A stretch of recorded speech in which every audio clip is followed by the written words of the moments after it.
Hi.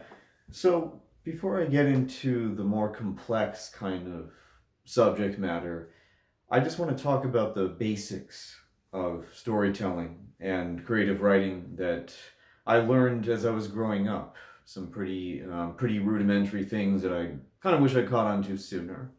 But that surprisingly, or maybe not so surprisingly, I think as a small child, I had a pretty good grasp of, right? It's pretty simple. You engage your imagination, you're always enjoying the process, and therefore the whole concept of writer's block or all of these things that people when they're much older they speak about is not really even an issue. Obviously when you're that young.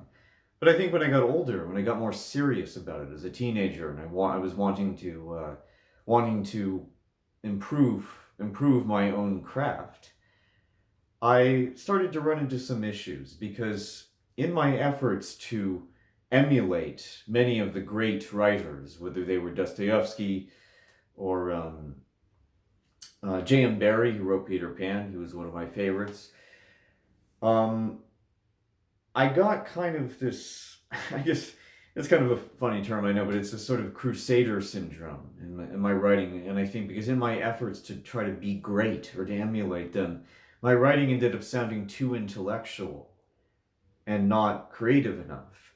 And I even remember teachers telling me, you should be an academic writer instead of a creative writer, which indeed stung me a lot because I had been really passionate about this.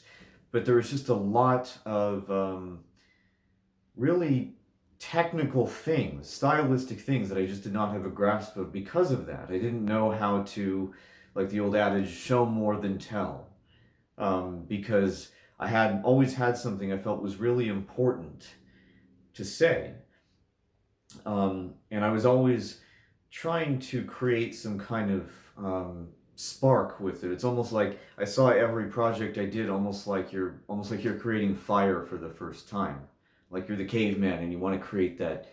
And that became such an obsession that I didn't know my mechanical knowledge of plot and what is the meat of a story, objective, um, what drives the characters. I didn't realize that that actually had to come first because primarily, I think when you're going into this kind of business, right, you have to see yourself primarily as an entertainer, nothing else. And it's not. Don't misunderstand me. It's not. That's not to diminish it. You actually give your brain more latitude that way. You trick your brain into being more flexible, and sometimes things will come out that you never would have even anticipated. Stuff that's just incredible. You think, wow, if I had sat there racking my brains and feeling like, okay, I need to have all the right research, I need to have all my conceptually, I need to have the perfect grasp of everything. I need to intellectually be perfect, and I need to have read everything I need to. Chances are you would not have gotten anywhere that way. And there's a kind of simplicity that you have an understanding of when you just simply engage your own imagination, which I had to learn how to do because that way you might even see more facets. Let's say you're exploring a political issue or historical issue. Um, you might notice more facets of it when you think in those terms rather than in a too much of an academic kind of approach. Um, and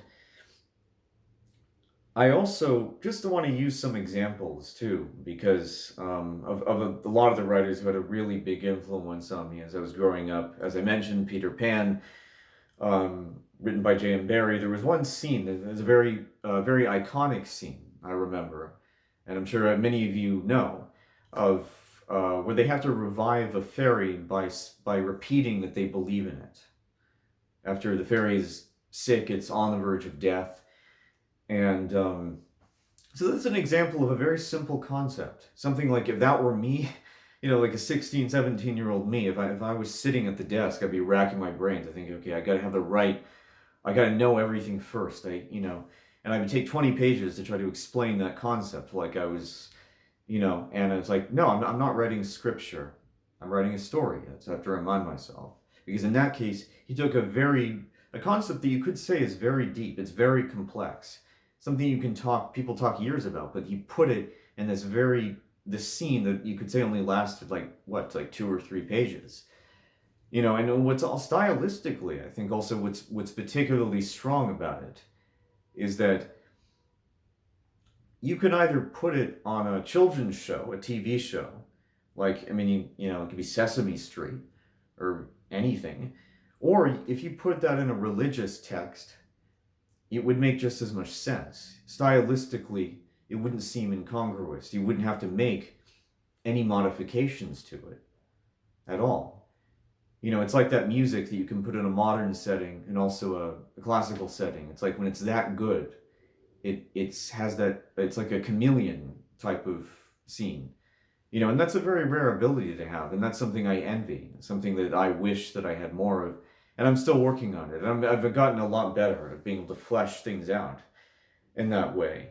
And a lot of it, don't get me wrong, I mean, there has to always be an intellectual aspect of writing.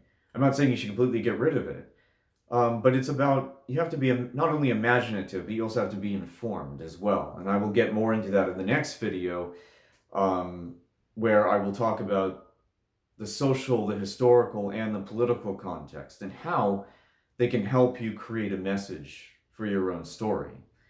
And I guess the last thing, though, I'd like to leave you off with is just the idea that, like I said, that you are creating something in the same way that a tour guide or a painter would create something. And that's how I had to approach it. Thank you.